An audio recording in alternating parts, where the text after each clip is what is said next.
Assalamualaikum warahmatullahi wabarakatuh.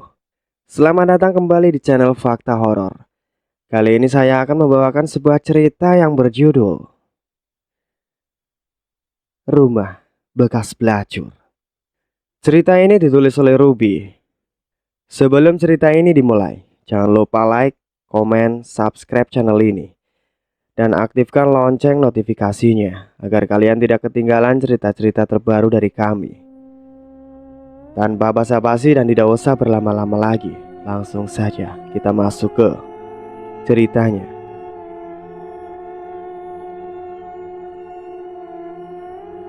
Pengalaman mistis ini berawal saat kakak sepupuku, sebut saja namanya Ani, berencana akan membeli sebuah rumah yang letaknya masih di area kota tempat kami tinggal. Tanah beserta rumah yang besar dan luas itu dijual dengan harga yang terbilang murah. Makanya mbakku tersebut tertarik untuk membelinya. Saat akhir pekan tiba, si pemilik rumah dengan mbakku berjanji ketemu di rumah yang akan dijualnya itu untuk melihat-lihat isi rumah. Dan mbakku mengajakku untuk menemaninya melihat rumah yang akan dibelinya itu. Kita berangkat di jam sesuai kesepakatan.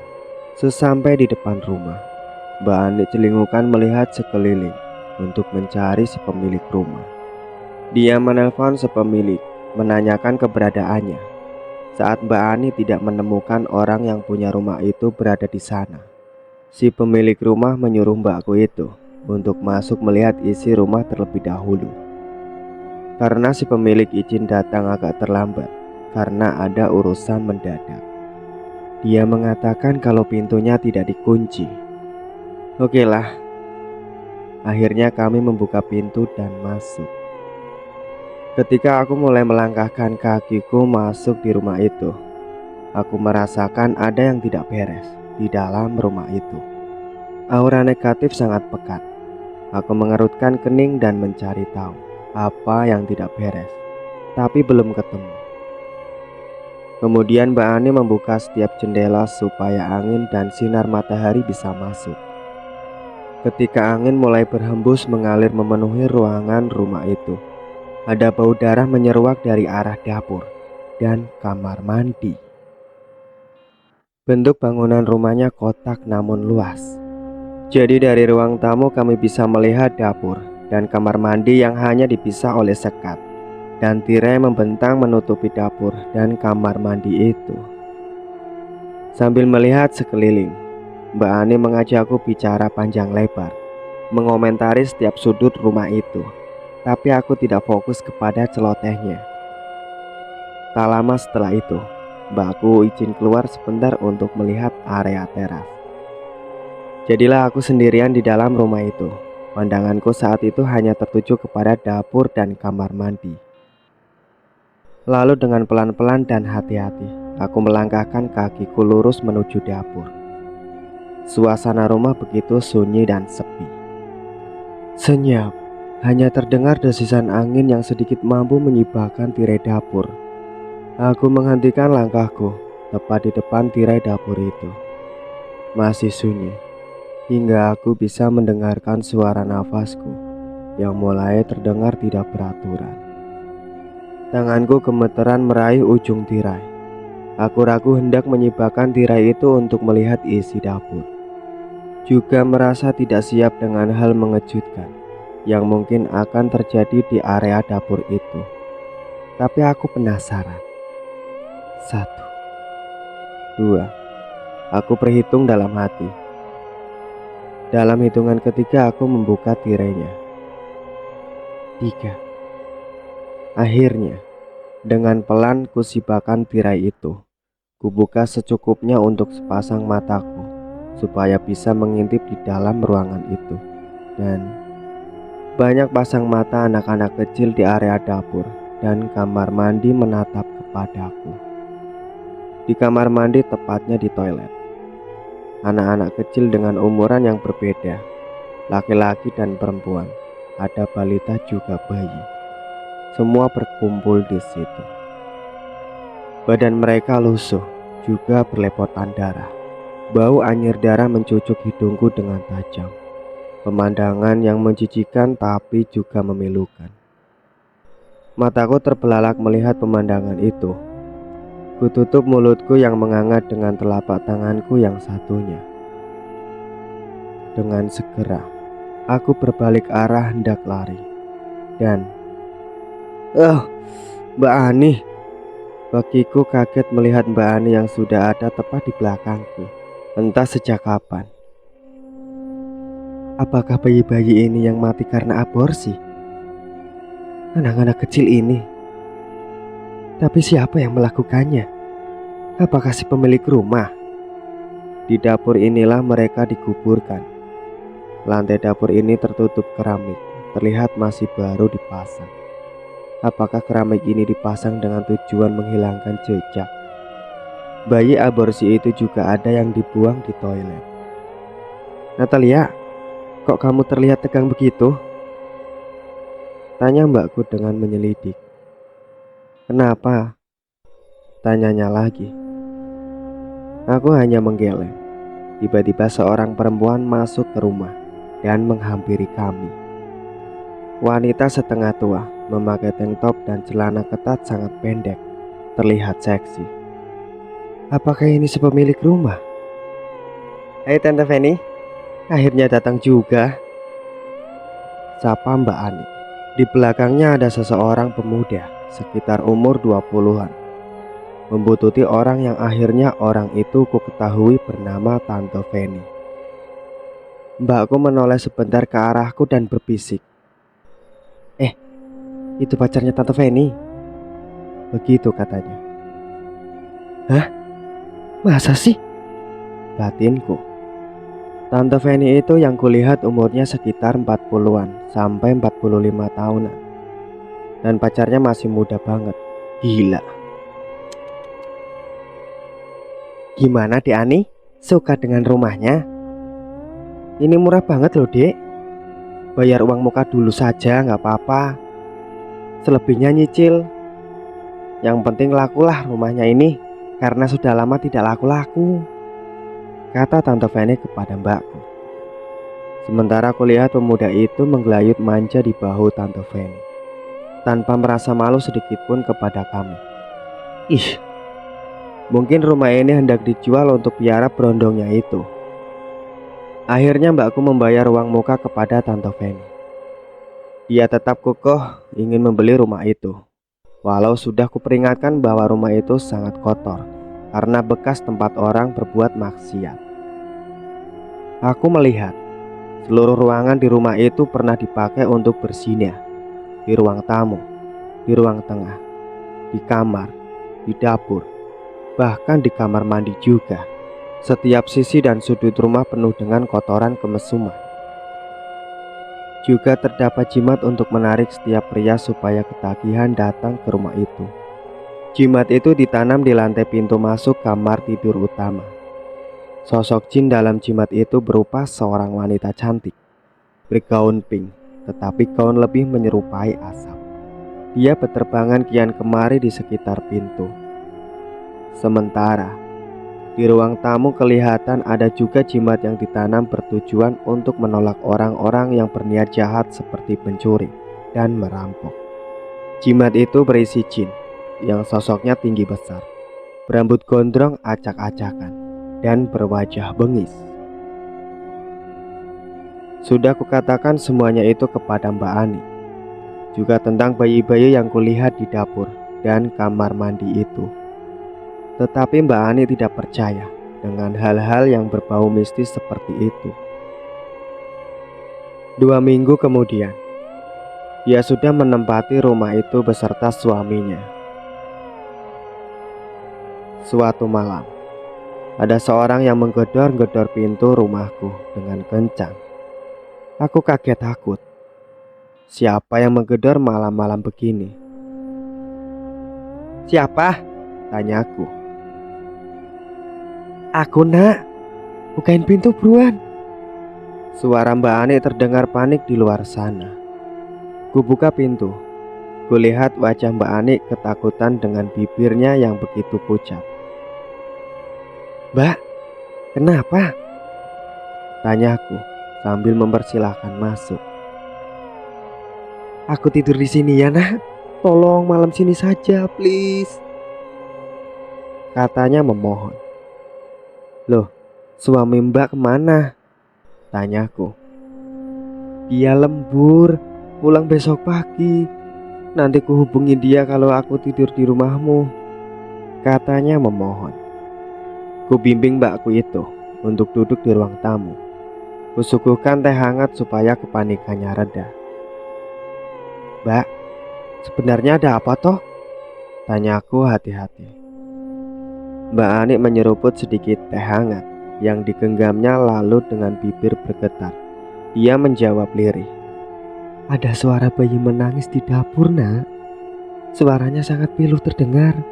Lalu disusul suara anak-anak kecil mengerang dan berteriak. Ketika aku cek dapur, di sana dapurku sudah berantakan pokoknya. Padahal tadinya rapi. Aku tersentak kaget. Juga di hari-hari sebelumnya nak, saat aku mandi, ada suara anak kecil tertawa cekikikan.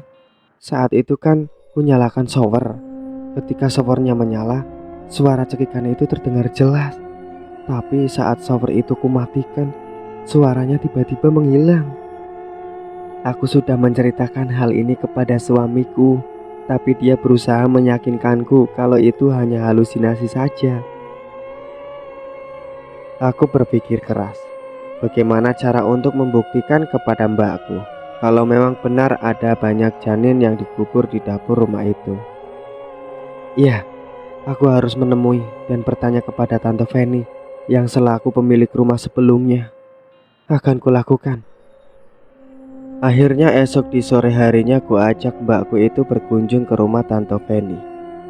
Aku juga tidak terima kalau semua apa yang kulihat itu dianggap hanyalah karangan cerita dan hasil dari kehaluan yang hakiki. Jadi semua perlu dibuktikan. Nah, masa sih kita mau bertanya tentang hal pribadi kepada Tante Feni itu? Kan gak enak. Gerutu Mbak Ani. Dia rupanya tidak yakin dengan ideku. Serah mbak lah. Aku hanya ingin Mbak Ani mengetahui sendiri kalau apa yang kulihat itu benar. Kataku sambil bersiap-siap untuk berangkat.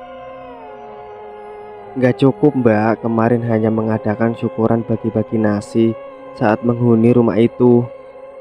Perlu doa khusus mbak, supaya mbak gak diganggu. Kataku menjelaskan panjang lebar. Mbak juga jangan asal tergiur karena harga rumahnya murah. Kataku menambahi, dan Mbak Ani hanya menunduk saja.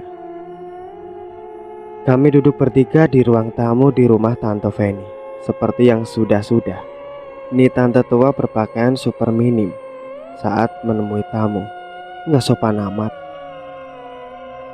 Ada apa jeng-jeng cantik ini ingin menemuiku?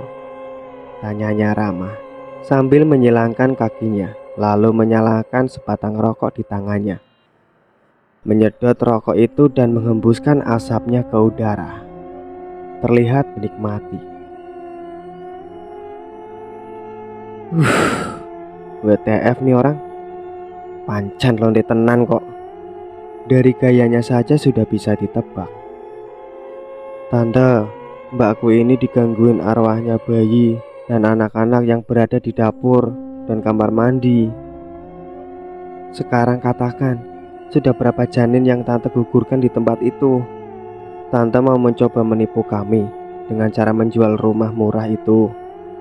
Padahal tante menjualnya karena capek diteror mereka kan? Kalau tante gak jujur, mbakku membatalkan pembelian rumah itu. Toh masih membayar DP-nya saja, belum sampai mencicil. Tanyaku pelan dan sopan, tapi sanggup membuat Tante Feni terpengaruh mendengarnya. Nak, sudahlah, bisik mbakku sambil mencolek-colek tanganku, tapi ku kibaskan tangannya. Tante Feni terlihat kelabakan. Dia diam sejenak sebelum akhirnya menjawab pertanyaanku yang mencecarnya itu. Aku membunuh bayi-bayiku dengan tanganku sendiri karena aku menyayangi mereka, katanya lirih sambil menunduk. Mbak Ani terkejut mendengar perkataan Tante Feni. Sudah berapa janin yang Tante gugurkan? Tanyaku menyelidik, karena yang kulihat ada sekitar 5 atau 6 bayi. Aku lupa Jeng, tapi lebih dari 2, katanya. Entah dia memang lupa atau tidak mengakuinya, entahlah. Dikubur di dapur ya, juga dibuang di toilet. Tante Feni hanya menunduk. Aku tidak punya pilihan Jeng. Suamiku bekerja di luar negeri bertahun-tahun. Lalu aku hilah menjalani hubungan dengan Romi, pemuda yang biasanya nongkrong di tempat karaoke. Diceritakan bahwa suami Tante Feni 3 tahun yang lalu pergi bekerja ke Malaysia, tetapi dengan proses ilegal. Terpaksa dia meninggalkan istrinya dan kedua anaknya untuk nekat pergi ke Malaysia melalui jalan tikus karena terlilit hutang. Suami Tante Feni mendapat nasib yang mujur di Malaysia dengan bekerja menjadi pekerja proyek di sana melalui temannya sebagai perantara, dan dia tidak pernah terlambat memberi uang setiap bulannya kepada istrinya itu. Nafkah lahiriah Tante Feni dapatkan dengan cukup banyak dan bahkan lebih. Bisa membayar hutang mereka, bahkan bisa membeli mobil dan renovasi rumah dalam waktu singkat. Tetapi tidak dengan nafkah batin. Dia kurang perhatian dan kasih sayang dari suaminya. Juga jarang sekali menghubungi istrinya itu untuk sekedar bertanya kabar apalagi mengobrol. Kemudian Tante Feni yang bernama Rosa mengajaknya untuk mengunjungi tempat hiburan malam, sekedar untuk menghilangkan penat karena bosan di rumah. Akhirnya Tante Feni mengiyakan ajakan temannya tersebut yang ternyata pergi ke sebuah tempat karaoke. Awalnya Tante Feni canggung dengan suasana tempat karaoke yang berisik karena alunan musik disco yang memekik telinga, juga berbau asap rokok dan gelas serta botol miras yang berserakan membuatnya mual. Banyak pria wanita berpakaian minim dan menantang berusaha membuat kaum ada membokingnya. Di beberapa sudut terdapat pasangan bukan muhrimnya berjumbu mesra. Ayolah Fen, bersenang-senanglah. Kita dulu sering ke tempat ini kan? Tante Feni hanya tersenyum kecut. Hai Mami Rosa, cantik banget malam ini.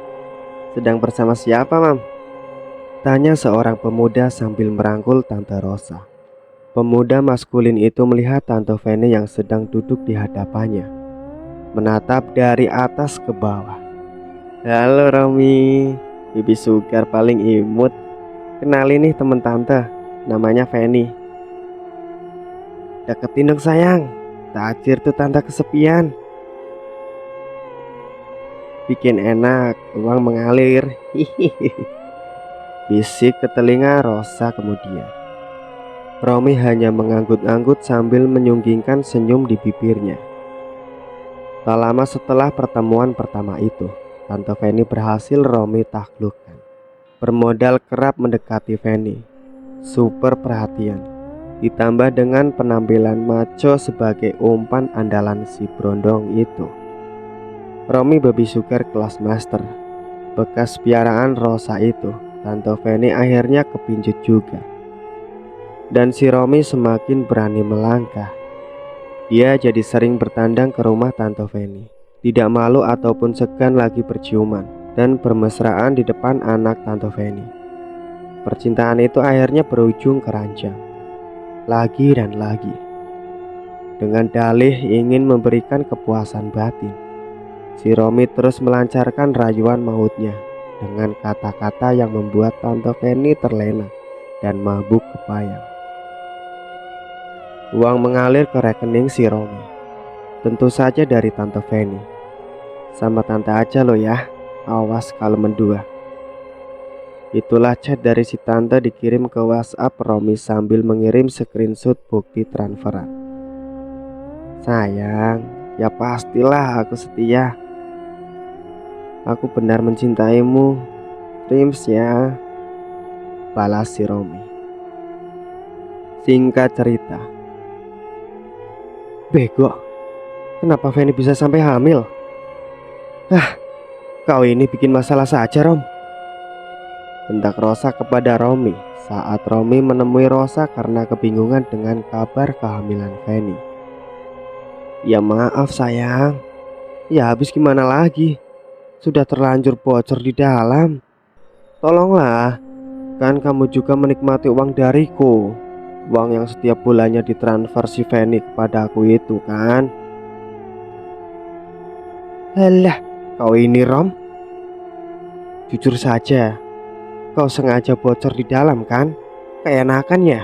Munafik kau, dasar kadal kau, kata Rosa geram sambil mencubit lengan si Romi. Aduh sakit ayang. Tega bener sih cubit aku. Nggak aku kasih uang gratis lagi loh. Beneran aku hilaf, bukan sengaja, kata Romi sambil meringis kesakitan. Rosa masih cemberut dan memalingkan muka. Sayang, hanya kamu yang paling aku cinta. Kamu lebih cantik dan lebih hot daripada Fanny. Ayolah tolong aku, Rosa berdecak. Kemudian merogoh tasnya dan mengeluarkan satu pak obat berupa pil, lalu memberikannya kepada Romi. Kasih minum nih kepada Fanny, buruan, samperin dia sekarang. Lalu si Romi segera meluncur ke rumah Fanny. Sesampainya di rumah Fanny, muntah lagi sayang? Tanya Romi depan pintu toilet di rumah Fanny. Tak berapa lama kemudian, keluarlah Tante Fanny dari toilet sambil memegangi perutnya yang masih mual. Romi memperhatikan tubuh Fanny yang berubah jadi lebih padat berisi karena tengah hamil muda. Dan itu membuat si Romi menjadi gerah ingin mengajaknya berdua di dalam kamar. Gimana nih Rom? Aku gak mau perutku buncit, nanti apa kata tetangga? Tanya Tante Fanny resah sambil membenahi pakaiannya. Nih Tante, minum pil ini, dijamin dokter. Tapi tolong sayang, itu tadi aku beli, mahal lagi harganya. Kau mau minta uang lagi? Seminggu yang lalu sudah aku berikan kan? Tambahin lagi uangnya sayang. Masa sama ayang sendiri pelit? Ya udah deh nih, kata Tante Fanny sambil menyodorkan uang kepada Romi yang dia ambil dari dompetnya. Ya sudah, makasih sayang. Aku pulang dulu ya, kata Romi kemudian sambil merapikan pakaian dan rambutnya yang acak-acakan. Ia mengecup dahi Fanny, kemudian melangkah keluar dari rumahnya. Beberapa waktu setelah kepergian Romi, Tante Fanny yang saat itu masih tetap berbaring di kamarnya merasakan nyeri di perutnya bagian bawah yang semakin lama semakin sakit. Keringat dingin memenuhi tubuhnya. Bibirnya terus mendesis karena menahan rasa sakit yang tak terkira. Di tengah kegelapan malam, dengan berjalan tertatih dia menuju toilet. Mungkin janinnya akan keluar, katanya dalam hati. Tante Fanny duduk di toilet sambil memijat-pijat perutnya. Dibukanya pahanya agak melebar. Di keheningan malam, terdengar lirih suaranya mengejang. Mengambil nafas sejenak kemudian mengejang lagi. Setetes darah menitik di lubang toilet. Sakit yang dirasakan semakin tak karuan. Darah menjadi beberapa tetes yang mengalir, yang kemudian semakin lama menjadi semakin deras. Kemudian disusul seonggok janin jatuh ke dalam toilet, berbentuk gumpalan daging berselimut darah. Tante Fanny bernafas lega.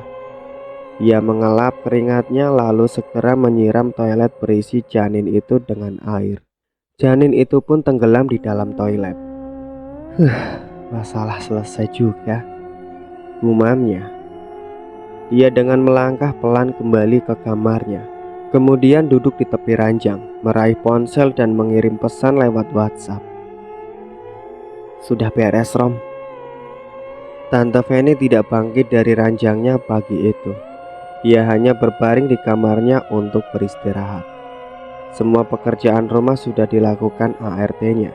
Begitu pula saat dia lapar atau butuh sesuatu. Tinggal telepon si ART dan semua yang dibutuhkan akan dipenuhi. Tetapi perasaannya tidak bisa tenang karena Romi belum membalas chatnya.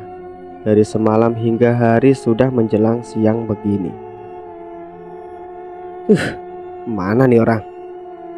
Gumamnya sambil memencet nomor Rosa untuk bertanya di mana Romi dengan cara menelpon temannya itu.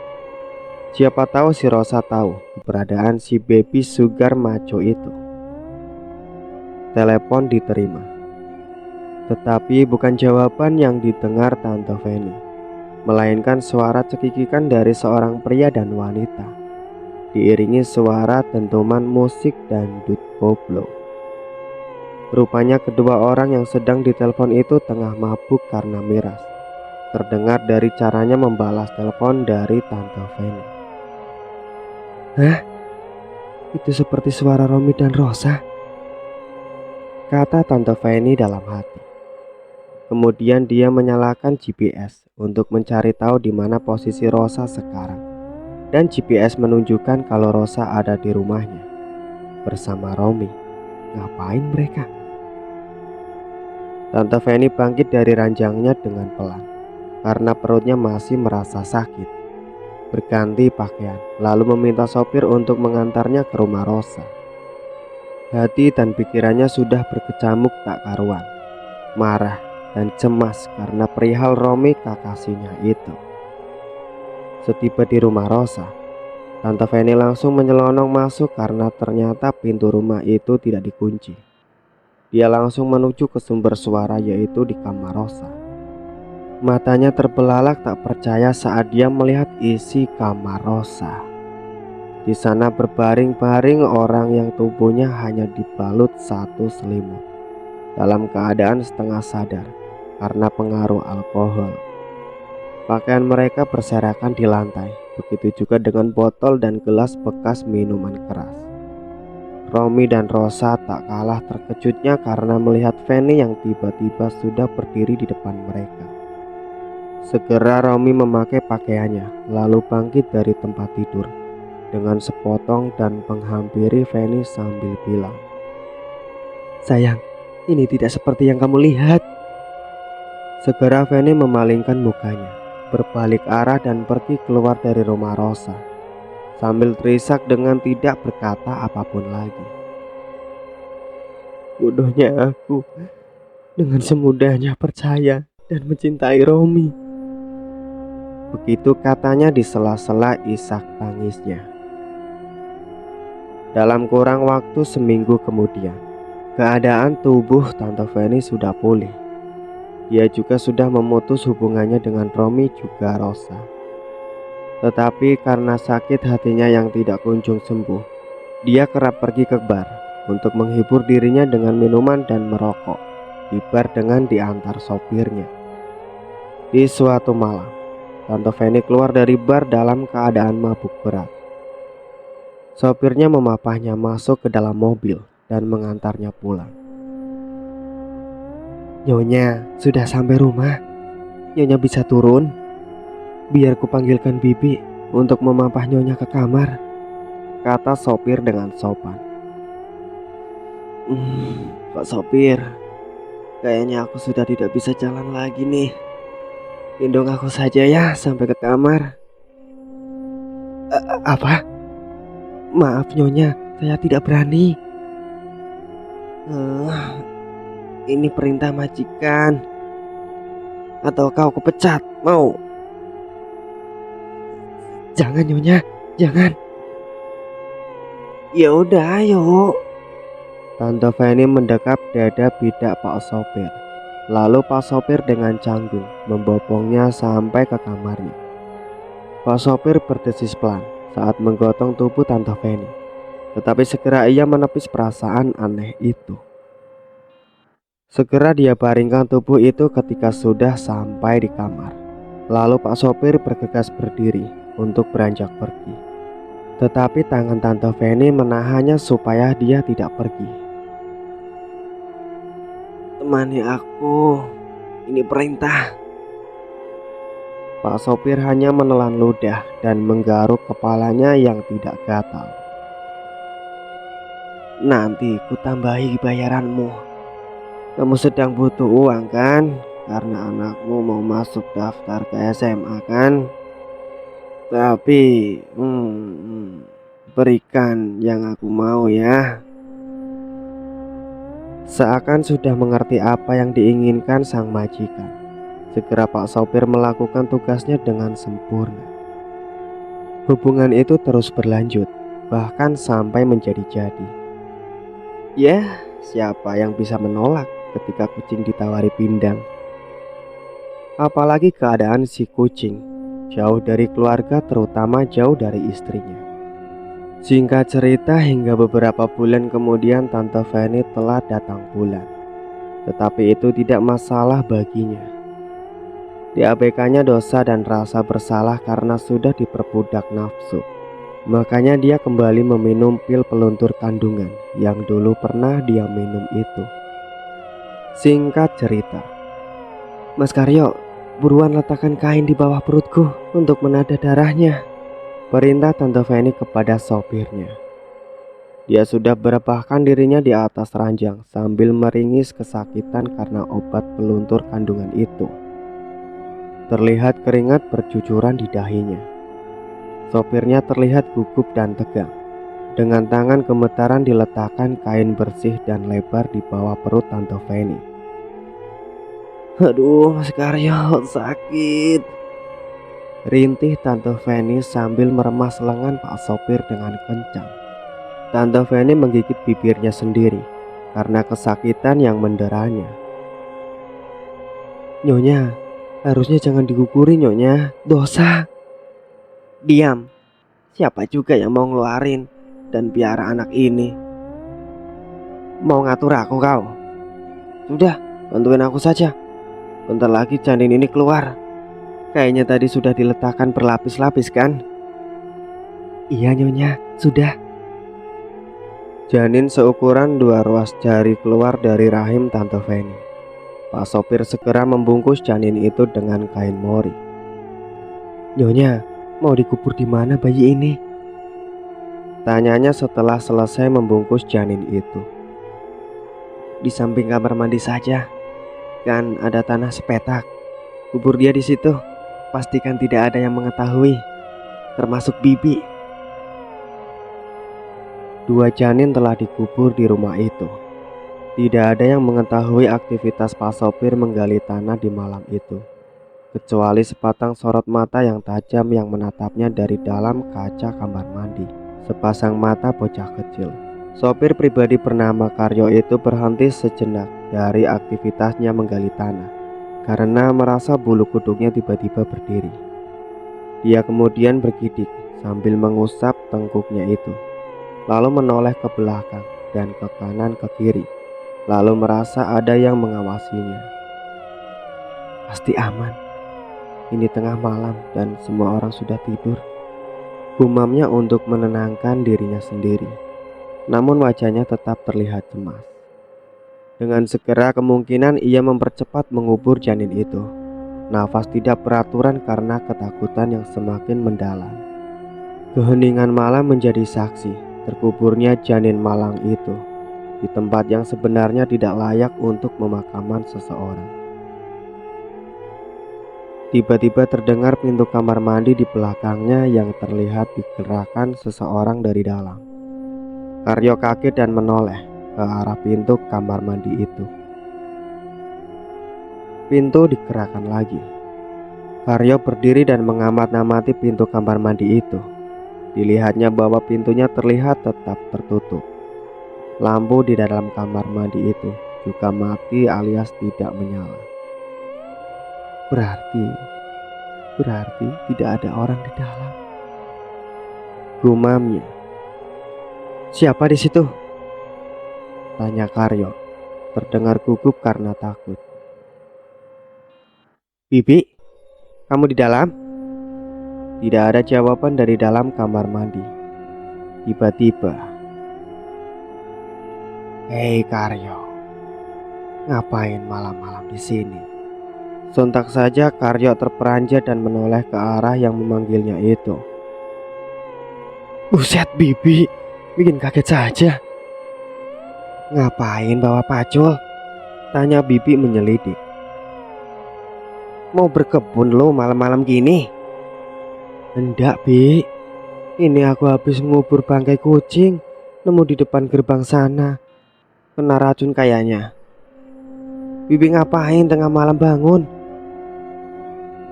"Kepo lu, mau pipis, mau ikut?"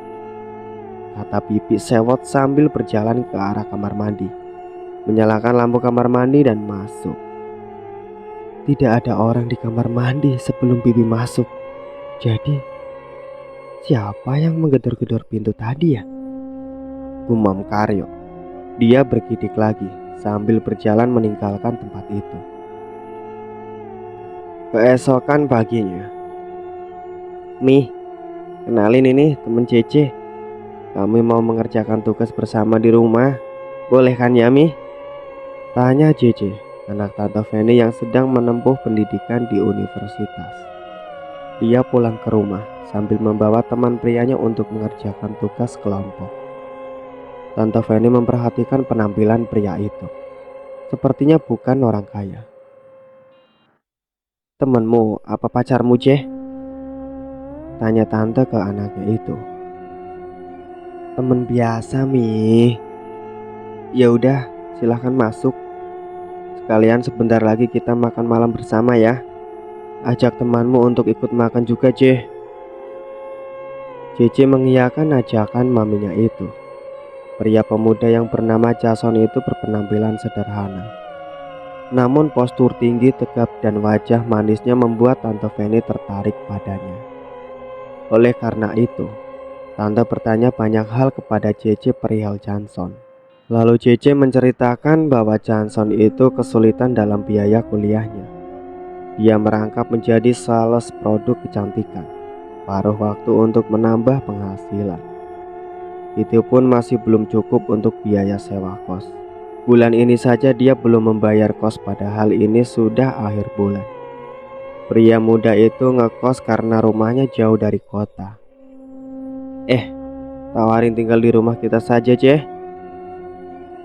Tuh banyak kamar kosong. Kasihan dia tidak bisa bayar kos. Hitung-hitung amal kan, Ceh?" kata Tante Feni menawarkan kebaikan. Singkat cerita, pria pemuda bernama Johnson itu tinggal di rumah Tante Feni. Alih-alih menolong pria muda itu, si tante memberikan makanan dan fasilitas rumah gratis, juga sering memberinya uang saku. Pria muda itu menganggap Tante Feni seperti tantenya sendiri. Dia merasa berhutang budi kepada si tante dan berjanji akan membalas kebaikan Tante Feni. "Sudahlah Jo, nggak usah merasa hutang budi begitu. Yang penting jangan sia-siakan pertolongan tante. Kamu harus membuktikan kepada tante bahwa kamu bisa berprestasi dan berhasil lulus dengan nilai bagus," kata Tante Feni sambil memegang tangan si Jo. Di suatu sore saat mereka sedang duduk di bangku teras, Jo merasa gugup dan risih saat tangan tante menggenggam tangannya dan mengelus pelan. Ada sebuah perasaan aneh di dalam hatinya.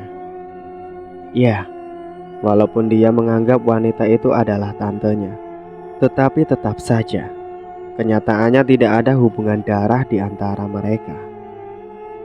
Segera si Jo menepis perasaan aneh itu. "Iya tante, Jo janji akan memahami apa yang tante katakan. Setahun lagi Jo sudah lulus kok tante," jawab si Jo sambil tersenyum. Si Jo sungguh merasa seperti Cinderella yang bertemu dengan ibu peri si penolong. Padahal ibu peri itu punya niat, udang di balik batu. ingin menjadikan si Jo pacarnya dan menuruti apa yang diinginkan si tante. Iya iyalah, ini kan kota, tidak ada yang gratis bro. Dasar si Jo terlalu polos, kurang jauh sih mainnya. Jadi dia tidak mengerti tentang kode keras yang sudah dikirim si tante untuknya. Maklum dia hanyalah pemuda desa yang lugu. Ada singa betina berbulu domba mau menelannya. Dikiranya domba betulan. Yuk lanjut ke ceritanya. Jo jam segini baru pulang. Tanya tante di suatu malam, mengagetkan si Jo yang tengah ada di dapur saat itu untuk mengambil air minum. Tas berisi produk kosmetik masih digendong di punggungnya. Tante, iya nih tuh, Jo baru keliling toko untuk menyuplai kosmetik yang sudah habis, jawab si Jo sambil menoleh ke arah Tante Feni. Aduhai si tante berdiri di depan pintu dapur dengan berpakaian lingerie tipis berbahan sutra. Terlihat lengkok tubuh si tante dan kulitnya yang putih mulus di balik balutan lingerie itu. Jo menjadi gugup bukan main melihat pemandangan di depannya itu. Sebagai pria normal, jiwa lelakinya bangkit saat melihat wanita seksi di depannya. Tidak, jangan Jo. Dia adalah orang yang selama ini sudah menolongku. Aku tidak boleh tertarik dan berbuat kurang ajar padanya, kata Jo di dalam hatinya yang ia tujukan bagi dirinya sendiri. Dan dia hanya diam mematung saat si tante menghampirinya. Jo capek ya? Bisik tante sambil kedua tangannya memijit pelan kedua pundak si Jo yang kemudian merembet ke dadanya. Jo tidak bisa menjawab. Hanya nafasnya yang tersekat. Darah lelakinya seketika bergejolak, namun ia berusaha terlihat tetap tenang. Dipijit tante yuk, bisik tante pelan sambil menuntun Jo menuju kamar si tante. Jo hanya pasrah dan diam 1000 bahasa ketika tangan lembut si tante membimbingnya ke kamar. Keesokannya, Joseon bangun pagi dengan perasaan segar dan bugar. Ada rasa puas di dalam hatinya, kepuasan yang belum pernah dia rasakan sebelumnya. Sebenarnya ini tidak boleh terjadi. Ada sesal yang tiba-tiba menyalip di relung hatinya. Tetapi aku menyukai peristiwa semalam, gumamnya lagi. Dia menghela nafas. Ada peperangan batin di dalam hatinya. Joseon, terima kasih ya, bisik tante saat pagi itu si Joseon hendak berangkat kuliah, sambil memasukkan jam tangan mahal yang baru sebagai hadiah untuk Joseon. Joseon hanya tertunduk dan tersenyum malu. Nanti malam lagi ya, bisik si tante. Berulang kali mereka melakukan itu antara Joseon dan Tante Feni. Joseon juga terjebak di dalam genggaman Tante Feni. Dia sadar uang yang telah dikeluarkan si tante untuk biaya kuliahnya sudah sangat banyak, sehingga membuat Joseon menjadi sungkan untuk menolak ajakan Tante Feni. Ada rasa resah dan bersalah saat dia mengingat adegan dosa itu. Tetapi saat dosa itu dilakukannya tidak munafik, ia pun menikmatinya. Joseon sedih ketika mengingat kedua orang tuanya di desa. Sejak kecil dia dibimbing emak dan bapaknya untuk selalu taat beribadah dan untuk menjadi orang baik. Tetapi sekarang bagaimana jadinya? Dia tak lebih hanya menjadi laki-laki bayaran dengan menjadi sugar baby-nya si tante kesepian. Emak dan bapaknya berharap banyak kepada Joseon ketika dia pergi ke kota untuk kuliah. Anak satu-satunya itu diidam-idamkan kelak bisa lulus kuliah dan mendapat pekerjaan yang bagus untuk mengangkat derajat keluarganya. Bapak dan Mak Joseon sedih karena tidak punya cukup biaya untuk membiayai kuliah anaknya itu. Namun Joseon yang sudah bulat tekadnya untuk kuliah di kota meyakinkan orang tuanya dengan mengatakan bahwa dia akan mencari pekerjaan paruh waktu di sana untuk membantu orang tuanya membayar kuliah. Pak, maafkan tolimu ini ya, Pak, Mak, kata Jason lirih di sela-sela lamunannya saat dia duduk sendirian di teras belakang di suatu malam. Dia merokok sendirian di malam itu. Sudah hampir setengah jaman dia di situ. Dilihatnya jam tangannya sudah menunjukkan pukul 10 malam, namun kantuk belum menghampirinya. Jason menghela nafas dan kembali melamun. Tiba-tiba terdengar suara bocah cekikikan di antara semak-semak di teras belakang rumah, membuyarkan lamunan si Johnson. Seketika Johnson menajamkan telinganya sambil matanya menyelidik mencari sumber suara yang berasal dari semak-semak yang letaknya tak jauh dari tempat duduknya itu. Sorot matanya menatap waspada. Kemudian semak-semak itu mengeluarkan suara yang saling bergesekan, yaitu semak tempat yang tadinya timbul suara cekikikan itu. Semak itu bergerak-gerak seolah ada seorang yang menggerakkannya, tetapi dilihatnya tidak ada orang lain di teras belakang situ selain Johnson. Dengan mengumpulkan keberaniannya, Jason berdiri dari tempat duduk, lalu melangkah pelan dan mengendap-endap menuju semak yang bergerak-gerak itu, sambil matanya tetap menatap awas. Dia menyalakan senter HP, berusaha menerangi taman yang remang karena pencahayaan yang redup di sana. Semak yang bergerak-gerak itu berada di bagian tengah taman itu. Jadi dia harus melangkah melewati banyak rerumputan dan taman lain untuk bisa sampai di tempat semak-semak yang bergerak itu. Apa kucing di bawah sana? Gumamnya. Masa kucing bisa mengeluarkan suara tertawa seperti itu? Katanya lagi ragu. Langkah berhenti saat dia sudah sampai di depan semak yang bergerak itu. Tetapi semak itu kemudian berhenti bergerak saat si Johnson berdiri tepat di depan semak itu. Dia membungkuk dan tangannya menyibak pelan semak itu sampai disorot semak itu dengan lampu senter dari HP-nya yang dia bawa di tangannya yang satu. Johnson tersentak kaget saat mengetahui ada sepotong telapak tangan kecil yang bergerak di balik semak itu.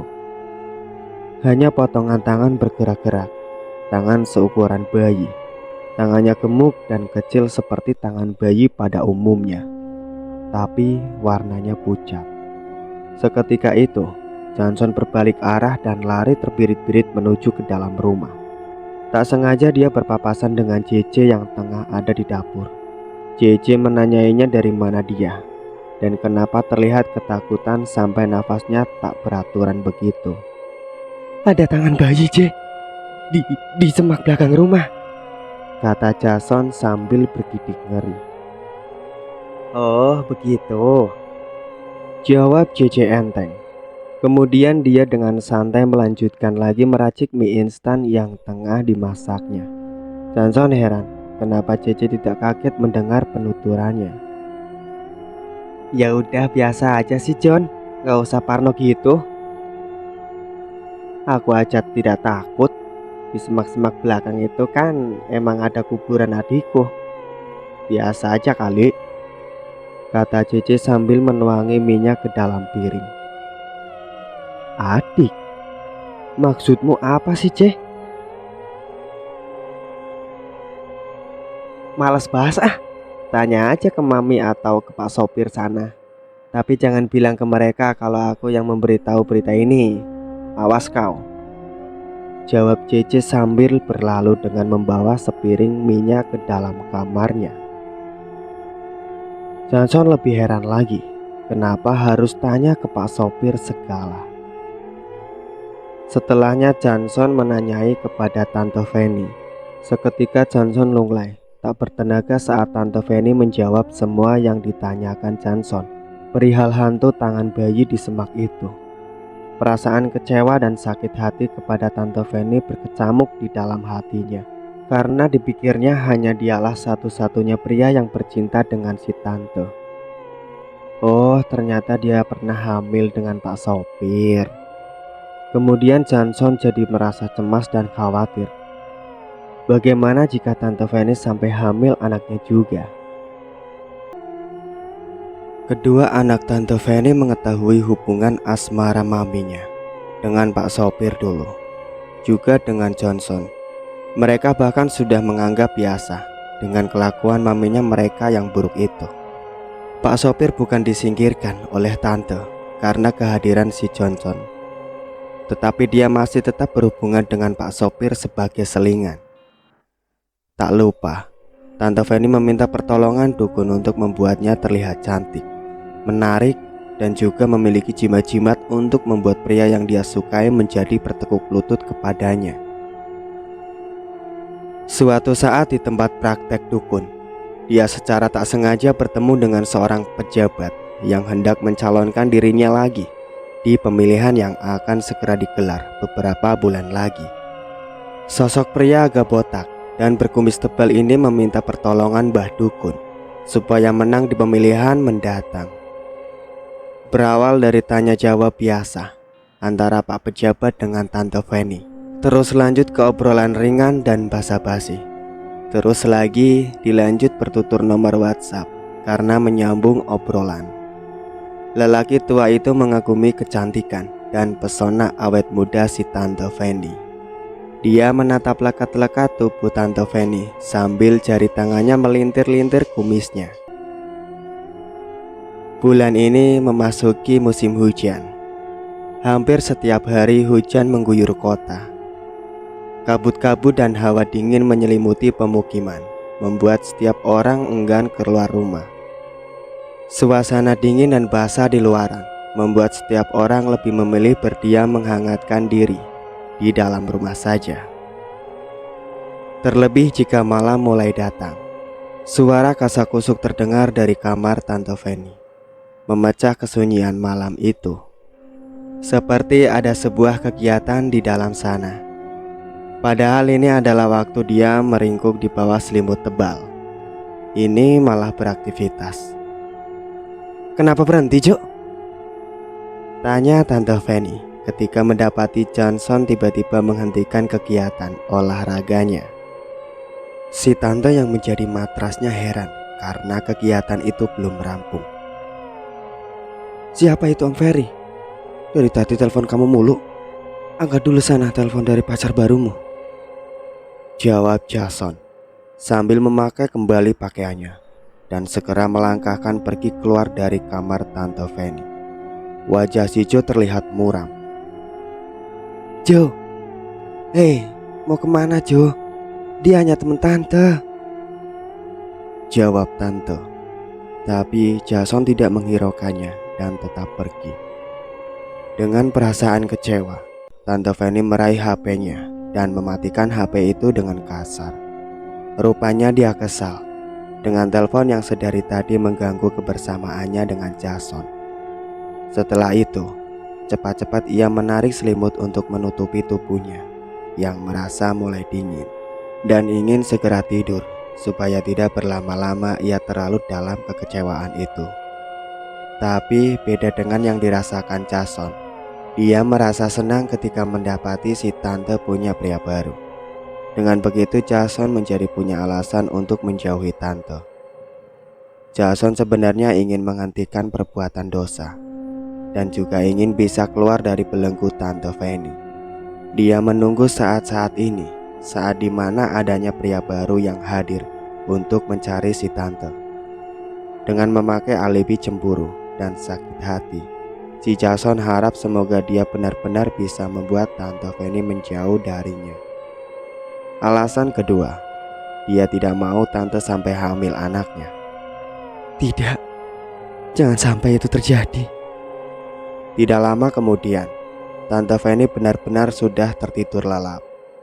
Hawa dingin dan lelah dari aktivitas yang dilakukan bersama Jason barusan, itulah yang membuat Tante Feni merasa capek hingga bisa tidur nyenyak dengan cepat. walau tidak selesai aktivitasnya. Gemercik hujan masih terdengar di luar. Sesekali terdengar suara petir menyambar.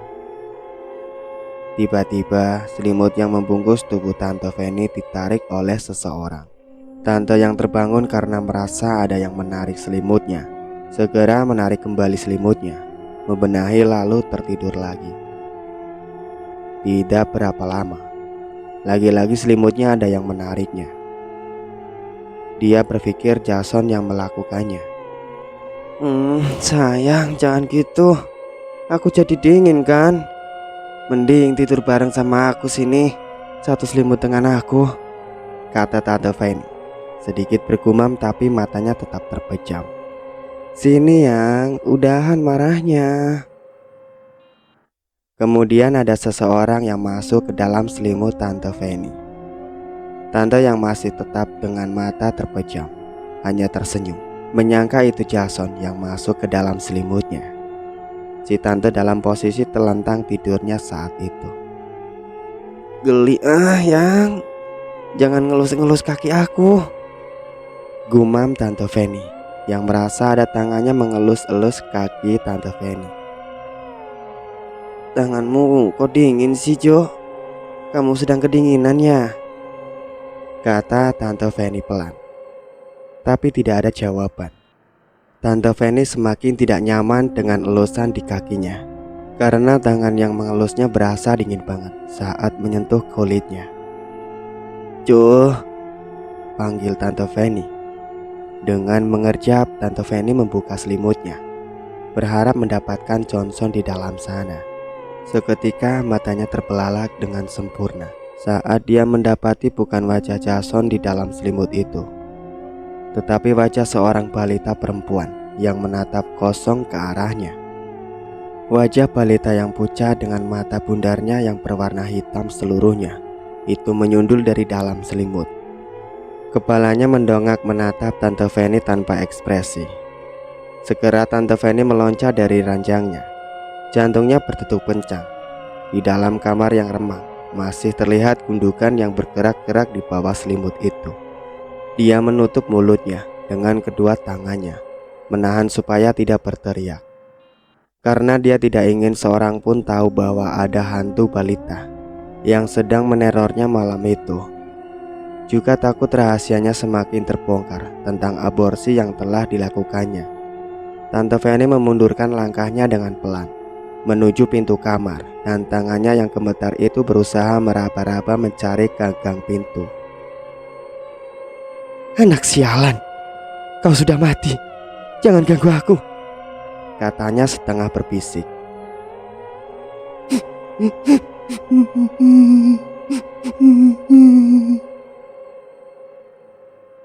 Terdengar tangisan dari dalam selimut itu. Suaranya menyayat hati. Pergi, pergi, teriak Tante sambil menuding ke arah selimut. Tante Feni berhasil mendapatkan gagang pintu dan dia membuka pintu kamarnya dengan segera. Dia kaget saat membalikan badannya hendak berlari. Ada bibi tengah berada tak begitu jauh dari letak kamarnya, menghadap ke pintu kamarnya, dan hampir saja Tante Feni menabraknya. Dengan nafas ngos-ngosan, Tante Feni hanya menatap si bibi yang memandangnya dengan sorot mata yang aneh. Nyonya kenapa? Tanya dia. Tante Feni gelagapan. Itu Bi, ada tikus di kamarku, makanya aku takut dan lari keluar, jawab Tante sambil menunjuk dengan ragu ke arah dalam kamarnya. Mata bibi menengok sejenak ke arah kamar Tante Feni. Ayo jangan nakal, tempatmu ada di belakang, kata bibi dengan nada yang tenang. Kemudian dia berlalu dari hadapan Tante Feni dan berjalan menuju ke belakang ke dapur. Siapa yang nakal, Bi? Tanya Tante Feni yang masih tetap berdiri tertegun di depan pintu kamarnya. Bibi berhenti melangkah sejenak tanpa menoleh ke arah Tante. Dia menjawab, yang mengganggumu tikus kan Nyonya? Kemudian si Bibi, wanita pendiam berwajah dingin itu, menyanyikan tembang Jawa di dapur. Suaranya sayup-sayup terdengar samar, diiringi suara rintik hujan dan petir yang sesekali menggelegar. Tante Fanny mengendap-endap ke dapur, ke tempat di mana terdengar bibi sedang melakukan tembang Jawa yang merdu dan lirih. Dia mengintip di balik pintu dapur.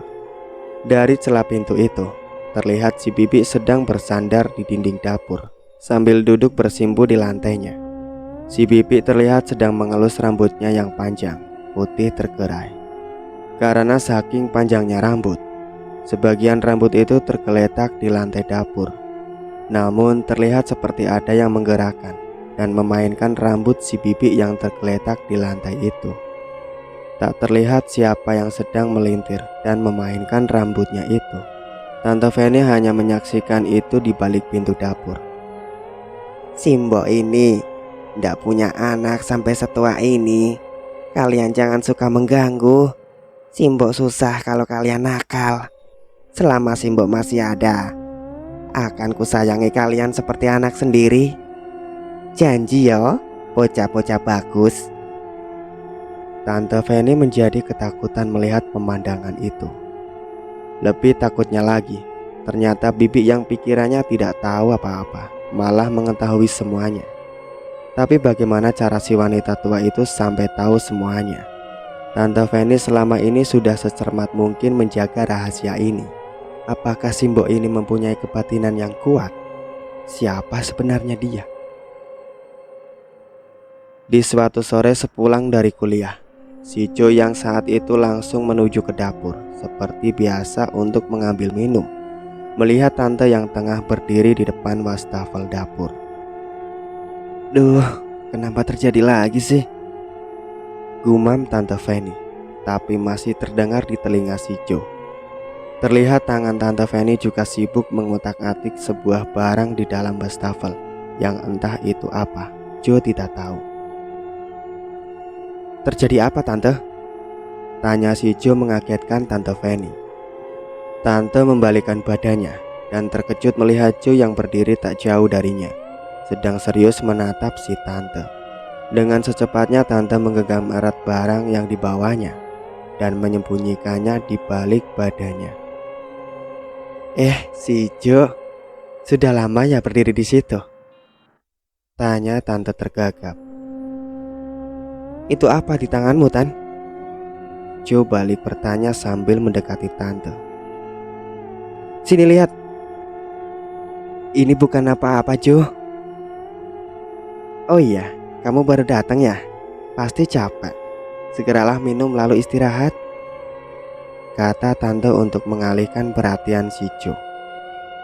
Ada sepasang mata yang sedang memperhatikan mereka berdua dari jauh. Si bibi. "Berikan," kata si Jo sambil berusaha merebut sebuah benda dari tangan tante. "Apaan sih, Jo?" Jason terbelalak melihat benda apa yang berhasil dia rebut dari tangan tante. Sebuah benda menyerupai setik dengan 2 garis tergambar di sana. Taspek kehamilan. Positif. Tante Fanny mulai panik. "Tante, anak siapa ini? Bukankah kita sudah jarang tidak melakukan itu? Dan itu pun tidak keluar di dalam, kan?" Jason kalut saat mengetahui bahwa Tante Fanny hamil. Ada penghakiman yang tertuju untuk dirinya sendiri, menghujam terus-menerus sedari tadi. Jo menjambak dan memukuli kepalanya sendiri sembari meracu tak jelas dengan kata makian. "Jawab, Tante, itu anak siapa?" tanya Jo lagi, kali ini dengan tatapan emosi kepada tante yang berdiri di hadapannya. Semoga bukan anakku," batin si Jo. Tante menghindari tatapannya itu karena takut, dan sambil menunduk ia mencoba mengingat-ingat sudah berapa bulan ia tidak mendapatkan haid. Ternyata sudah hampir 3 bulan dia tidak memakai pembalut. Dan 3 bulan yang lalu ia ingat peristiwa di satu malam ketika Pak Ferry si pejabat itu mengajaknya ke villa pribadinya bersama beberapa orang teman dan kolagen untuk merayakan hari ulang tahunnya Mereka pesta pora di sana dan tentunya mabuk. Dalam keadaan yang kesadarannya sudah berkurang, Pak Ferry membimbing si tante untuk naik ke tangga menuju kamar yang terletak di lantai atas. Dia menyuruh Tante Fanny supaya beristirahat saja. Sebenarnya tidak ada keinginan bagi Tante Fanny untuk menjalani hubungannya lebih dari teman dengan Pak Ferry. Selain karena postur tubuhnya yang gemuk dan hidungnya yang bulat seperti kentang, Tante Fanny kerap melihat Pak Ferry juga bersikap ringan tangan kepada bawahannya. Sifat temperamental ini juga yang membuat Tante Fanny hanya mau menganggapnya sebagai teman saja, tidak lebih. Dia takut suatu saat dia juga akan ringan tangan padanya. Malam itu di villa, di kamar lantai atas, Pak Ferry membaringkan tubuh Tante Fanny yang sudah lemas dan loyo akibat minuman keras ke atas pembaringan. Dengan sedikit kasar dan tanpa minta izin dulu dari si pemilik tubuh, dia melucuti pakaian Tante Fanny. "Jangan, Pak, jangan, saya tidak mau. Kita hanya teman," kata Tante Fanny. Suaranya lirih dan meracu akibat pengaruh minuman keras tadi. Tapi Pak Ferry tidak menjawab sepatah kata pun. Dia malah semakin mempercepat aksinya untuk membuka seluruh pakaian yang menutupi tubuh mulus si tante. Dengan nafas yang memburu, Pak Ferry melancarkan aksinya yang selanjutnya. Tante Fanny yang sudah terkapar tak berdaya hanya bisa pasrah dengan perlakuan Pak Ferry di malam itu. Toh dia juga tidak punya kekuatan untuk menghindar dan menolak setiap sentuhan bertubi-tubi yang dilancarkan Pak Ferry. Di suatu kesempatan lain, Pak Ferry memberi sejumlah uang yang jumlahnya fantastis serta mengajaknya belanja sebagai ucapan terima kasih di malam itu. "Jeng Fanny, aku tidak mau menanggung segala resikonya ya setelah menidurimu loh. Karena sudah saya bayar dengan jumlah yang sesuai dengan hargamu," kata Pak Ferry sambil mencolek dagu si tante. Saat itu tante yang sedang sibuk memilih perhiasan emas di toko perhiasan hanya tersenyum dan menjawab, "Ah, Pak Ferry bisa aja. Resiko apa sih, Pak? Uang dari Pak Ferry sudah lebih dari cukup kok. Terima kasih banyak ya Pak Ferry." Siang itu memang Pak Ferry yang mendadak jadi dermawan kepada Tante Fanny. Sengaja mengajak si tante ke toko perhiasan dengan maksud ingin membelikannya perhiasan. "Itu ada cincin permata asli, mau?" kata Pak Ferry sambil menunjuk cincin permata di sebuah kotak di dalam etalase. Mata Tante Fanny semakin berbinar. Batinnya, "Kapan lagi aku bisa mendapatkan cincin permata gratis tanpa mengeluarkan uangku?" "Wah, Bapak serius?" tanyanya sambil menatap lekat wajah Pak Ferry. Pak Ferry tersenyum dan menjawab, "Seriuslah sayang.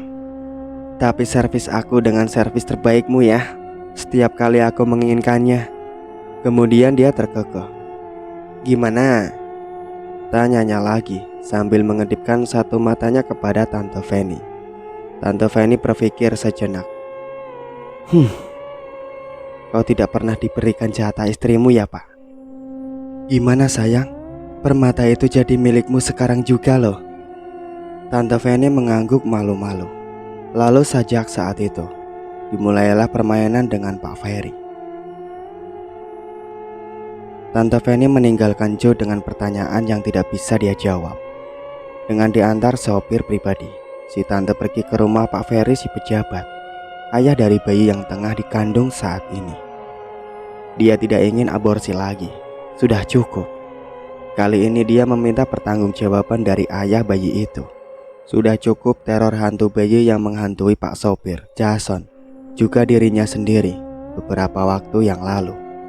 Juga tentang keanehan rambut si bibi yang digerakkan oleh tangan tak kasat mata.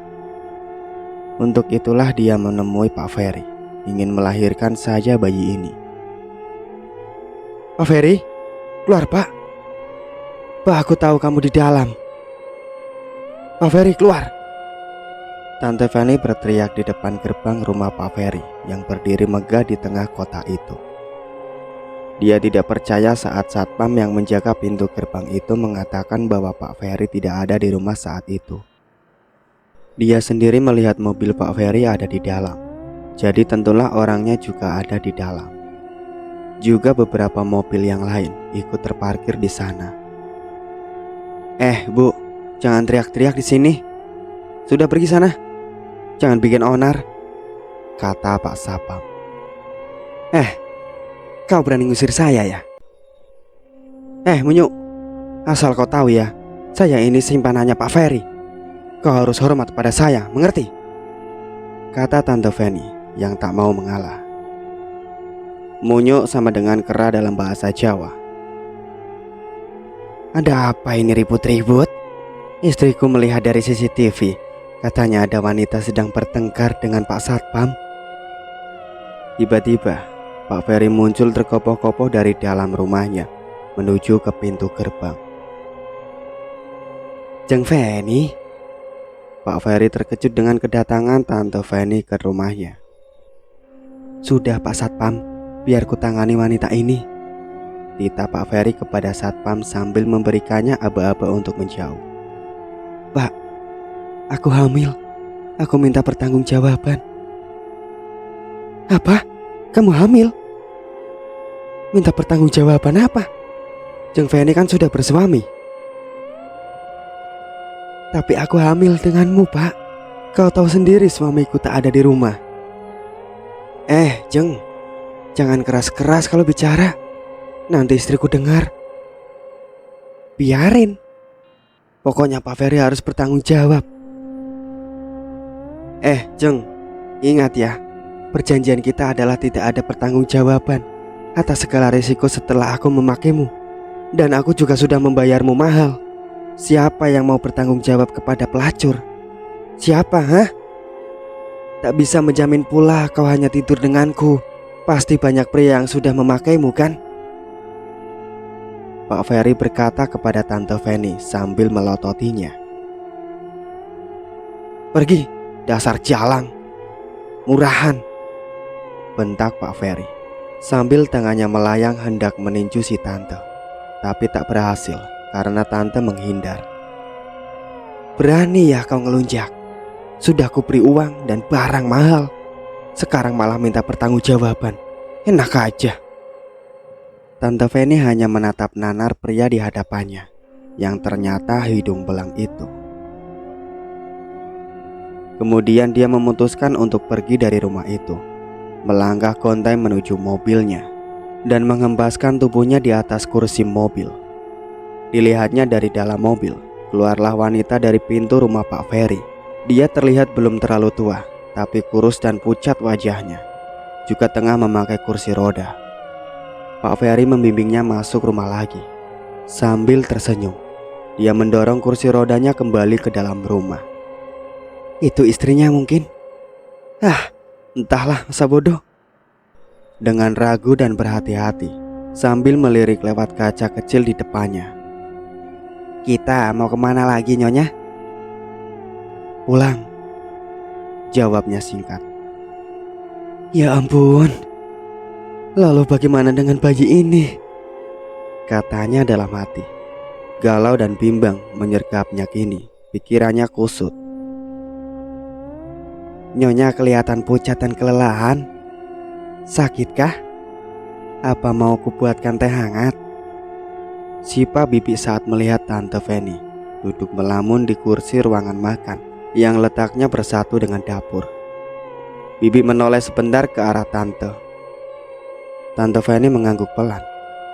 Lalu pandangan si bibi kembali lagi diarahkan ke kompor depannya.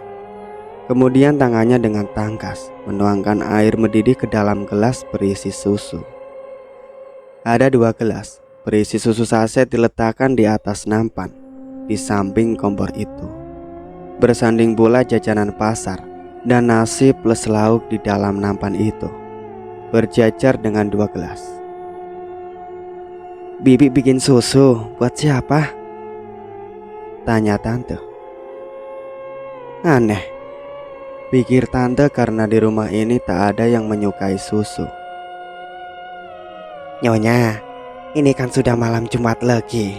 Wajib untuk bikin cawisan yang ditujukan untuk kerabat dan keluarga yang sudah meninggal. Tante Feni semakin heran karena biasanya cawisan itu diisi wedang teh dan wedang kopi bersebelahan. Lah ini, kok susu? Bau susu menyeruak ke dalam seluruh ruangan dapur, menggugah selera para bocah tak kasat mata. Bibi kemudian mengaduk-aduk minuman susu yang berada di atas nampan itu. Terdengar menggema di seluruh ruangan dapur. Suara khas sendok yang tengah beradu dengan gelas. Disusul kemudian dengan suara Bibi yang mulai menyanyi tembang lagu Jawa. Lirih terdengar. Tetapi hal itu membuat Tante Feni jadi ingat akan sesuatu peristiwa. Ketika Tante Feni dulu pernah mengintip si Bibi yang tengah duduk bersimpah di lantai dapur sambil menyanyikan tembang Jawa dan berkata kepada anak-anak yang tak kasat mata. Masih dengan tetap asik menyanyi, Bibi berjalan pelan dan meletakkan nampan berisi sajian itu di atas kulkas. "Bibi, hentikan, jangan menyanyi lagi." Suara tante yang terbata. Nafasnya mulai tidak beraturan karena takut. Bibi kemudian berhenti menyanyi, lalu menatap Tante Feni. Ada pancaran ketakutan yang tertangkap dari mata Tante Feni. Mereka suka mendengarkan nyanyianku, Nyonya. "Siapa mereka yang kamu maksud?" Bibi tidak menjawab, hanya tersenyum aneh. Sudahlah, Nyonya, tenangkan dirimu. Ini tehnya, silahkan diminum, kata Bibi kemudian sambil mendekat ke arah Tante Feni dengan membawa teh hangat. Tetapi Tante Feni beranjak dari tempat duduknya untuk menjauhi Bibi. Kemudian dia terjatuh karena tidak hati-hati melangkah. Bibi dengan sigap meraih tangan Tante untuk menolongnya. Nyonya demam ya? Ini tangannya kok panas sekali. Ayo, ku bimbing ke kamar, kata Bibi. Ia merasa agak cemas saat mendapati nyonyanya ternyata tengah terserang demam. Dengan terpaksa, Tante Feni mau dituntun Bibi menuju kamar. Malam semakin larut, tetapi demam yang dialami Tante Feni belum juga reda. Padahal dia sudah diberi obat penurun panas. Malah kali ini sakitnya ditambah dengan perutnya yang tiba-tiba merasa nyeri dan mulas. Semakin lama semakin menjadi. "Bi, jangan bilang siapa-siapa kalau aku sedang sakit. Aku tidak mau dibawa ke rumah sakit karena..." Tante Feni tidak meneruskan perkataannya. "Aku tahu kalau Nyonya sedang hamil. Saat Nyonya bicara dengan Dan Jones, waktu itu aku tidak sengaja mendengarkan Nyonya." Tante Feni ternyata terkejut mendengar penuturan Bibi. Tapi dia hanya menatap wanita tua itu, tidak menjawab sepatah kata pun. "Ini Nyonya, minumlah. Ramuan ini membuat sedikit reda," kata Bibi kemudian sambil menyodorkan cangkir berisi ramuan yang entah itu berisi bahan yang berbahaya atau tidak. Tante Feni tidak menolak karena dia berharap untuk sembuh tanpa dibawa ke dokter. Ini seperti ramuan yang kau berikan tadi pagi sebelum aku keluar rumah kan, Bi? Ramuan ini untuk apa, Bi?" tanya Tante Feni sambil keheranan setelah minum ramuan itu. Ini hanya ramuan untuk kesehatan, Nyonya. Ramuan warisan dari leluhur," jawab Bibi. Tetapi beberapa menit kemudian, sakit perut si tante malah semakin menjadi setelah minum ramuan itu. Dia mengerang dengan lirih. Sakit yang tak terkira menyerangnya dengan bertubi-tubi. Bibi kemudian meraba perut Tante Feni. "Apakah bayiku baik-baik saja, Bi?" katanya dengan menahan sakit. Nyonya, bayimu sepertinya sudah mati. Ini si cabang bayi sepertinya sudah tidak menempel di rahim lagi. Tante Feni terkejut. Bayiku. Bibirnya bergemetar saat mengatakan itu. Dia seakan tidak percaya dengan apa yang dikatakan bibi, karena dia ingin melahirkan bayi itu dengan sempurna, tapi ternyata sudah mati. Nyonya, sini aku bantu mengeluarkan bayi ini. Dipijit, Bi. Iya, Nyonya. Bi, kau sebenarnya siapa? Dulu, aku adalah dukun bayi, Nyonya. Aku menolong banyak orang yang melahirkan. Aku senang melihat bayi yang lahir. Karena aku mandul, tidak pernah bisa hamil. Tetapi di suatu hari, masyarakat memberhentikanku untuk menolong orang yang melahirkan. Sejak ada ibu dan bayi yang mati saat kutangani. Bibi bercerita sambil terus memijat pelan perut Tante Feni. Aduh, Bi, sakit. Tahan sedikit, Nyonya. Yang sabar, kata Bibi. Tapi Tante Feni malah mengerang semakin keras. Bibi kemudian membuka daster Tante sampai ke dada, lalu mengucapkan mantra yang tidak dimengerti bahasanya oleh Tante Feni, sambil tangannya terus memijit dan mengurut perut Tante Feni. Tante Feni tidak lagi memperhatikan Bibi karena dia tengah merasakan kesakitan. Aduh, desis Tante Feni. Bibi dengan pelan membuka kaki Tante Feni. Darah mengucur membanjiri alas kain sampai ke spray. Sementara Bibi semakin fokus memijat dan menekan perut Tante, yang semakin lama semakin kencang mengurutnya. Keringat membasahi dahi Bibi. Sakit. Tante Feni menjerit pelan-pelan karena takut ada yang mendengar. Dia menggigit bibirnya menahan sakit. Sabar, Nyonya, sebentar lagi selesai, sahut Bibi. Nah, kata Bibi kemudian. Ada seonggok janin kecil berlumuran darah di tangan Bibi. Wajahnya sumringah melihat janin itu. anakku. Desisnya. Tante Feni masih bisa mendengar ucapan Bibi barusan, walau dia sudah lemas dan terpejam matanya. Mereka semua ini yang akan menjaga aku saat aku sudah semakin tua dan sakit-sakitan kelak, bisiknya lagi sambil tersenyum senang. Maafkan aku, Nyonya. Aku menginginkan bayi ini. Itulah kenapa aku memberimu ramuan leluhurku ini. Baru 2 kali minum sudah gugur, kata Bibi sambil menyeka keringatnya Tante Feni dengan handuk kecil, juga membersihkan darah yang belepotan di paha dan kaki Tante Feni. Tante Feni terkejut dan dia membuka matanya, menatap Bibi dengan manis. Bi, kau... Tante tiba-tiba saja pingsan dan tidak meneruskan perkataannya. Anakku sayang. Cah bagus, kata Bibi sambil menimang-nimang janin kecil yang terbungkus di dalam kain mori putih. Tante tersadar di pagi harinya, dan dia terkejut melihat Bibi yang tengah membawa senampan sarapan ke dalam kamar. Bi, kau membunuh anakku. Bibi dengan langkah tenang menghampiri Tante yang tergolek lemas di atas ranjangnya. Lalu Bibi duduk di pinggir ranjang Tante Feni. Nyonya ini berkata apa? Mana mungkin Bibi bisa melakukan itu, kata Bibi sambil menggenggam jemari Tante.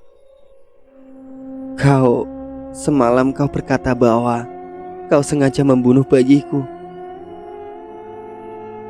Tanya tante sambil menampik tangan bibi. Nyonya, kemarin itu Nyonya murni keguguran. Bibi hanya menolong mengeluarkan bayi yang sudah mati itu. Syukurlah bisa keluar. Kalau tidak begitu, pasti Nyonya akan dibawa ke rumah sakit. Dan akhirnya semua keluarga dan saudara-saudara Nyonya akan tahu kalau Nyonya sedang hamil. Sementara tidak ada suami. Dan juga Nyonya, kemarin Nyonya itu pingsan segera setelah melahirkan bayi ini. Mungkin Nyonya berhalusinasi atau bermimpi tentang omongan saya yang katanya membunuh bayinya Nyonya, kata bibi berusaha meyakinkan tante Feni. Percayalah Nyonya, aku mengatakan yang sebenarnya, sambung bibi. Tante hanya diam. Dia mulai mempercayai perkataan bibi, walau masih ada sedikit keraguan. Di mana kau kubur anakku? Tanya tante sambil menunduk. Masih terpancar raut wajah yang sedih di sana. Di taman belakang Nyonya, jawab bibi. Sejak dikuburnya janin yang ketiga itu, Tante Feni semakin kerap dihantui oleh penampakan dan suara anak-anak kecil di rumahnya. Setiap kali dia berteriak histeris saat penampakan itu muncul, atau suara-suara anak menangis dan tertawa terdengar dekat di telinganya, dia mulai tidak bisa berpikir dengan normal. Apakah ini hanyalah halusinasi, atau hanya karena dia terbayang-bayangan dengan sosok bayi yang dia bunuh sehingga membuatnya dikejar rasa bersalah? Ataukah memang ini benar-benar penampakan? Hal inilah yang membuat dia sering menjambak rambutnya sendiri, juga menampar pipinya sendiri, bahkan memukul kepalanya sendiri, berharap tamparan dan pukulan itu menyadarkan dia dari halusinasi dan mimpi diteror hantu anak-anak kecil itu. Menurutnya, hantu yang paling jahat adalah sosok anak-anak yang ketiga. Hantu itu penampilannya paling seram. Tante Feni kemudian ingin menjual rumah itu dan ingin pindah ke rumah orang tuanya. Ketika dia menyampaikan keinginannya itu, Jason memutuskan untuk mencari tempat kos baru.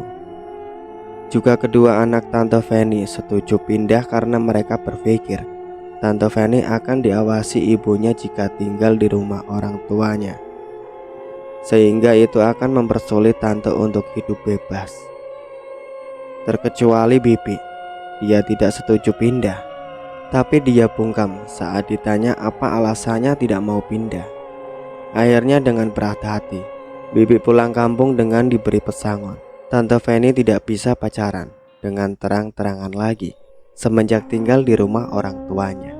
Dia menjalani asmara dengan seorang pemuda yang ternyata pekerjaannya adalah ojek mobil, dengan alasan mobilnya sendiri dipakai oleh anak-anaknya tante, dan alih-alih pesan ojek untuk mengantarnya kemana-mana, ternyata mereka memanfaatkan kesempatan itu untuk saling melepas rindu. Akhirnya kakak sepupunya tidak jadi membeli rumah itu. Dia merelakan uang muka yang tidak bisa kembali dan mencari rumah lain untuk dibeli. Tidak lama setelah itu, rumah Tante Feni yang letaknya memang di pinggir jalan raya dibeli oleh seorang pensiunan guru. Dia membeli rumah itu untuk dijadikan tempat kos-kosan, dan Tante Feni membeli rumah baru dari uang hasil penjualan rumah lamanya itu. Tetapi rumah barunya ditepati anak-anaknya, sementara dia tetap tinggal di rumah orang tuanya. Tante Feni masih doyan berpacaran di luar sana, tetapi dia tidak hamil lagi. Isenglah dia periksa ke dokter kandungan, apakah alat produksinya ini bermasalah. Kali ini kenapa tidak juga hamil? Setelah diperiksa, ternyata kandungan Tante Feni rusak dan tidak bisa hamil lagi. Ada kemungkinan untuk bisa hamil lagi, tetapi peluangnya akan sangat kecil dan sangat beresiko. Singkat cerita, ku dengar kabar bahwa Tante Feni saat ini sedang sakit. Dia baru saja selesai operasi tumor otak yang sudah agak lama dideritanya. Tetapi keadaannya belum juga menunjukkan tanda-tanda kesembuhan setelah operasi itu. Bahkan setiap kali nyeri masih kerap menyerang kepalanya, terlebih di malam hari. Hidupnya tergantung obat-obatan. Rutin kontrol ke dokter adalah kegiatannya sekarang. Tubuhnya kurus, mukanya juga menjadi pucat, dan kepalanya botak. Dan juga dia sudah tidak bisa lagi berjalan.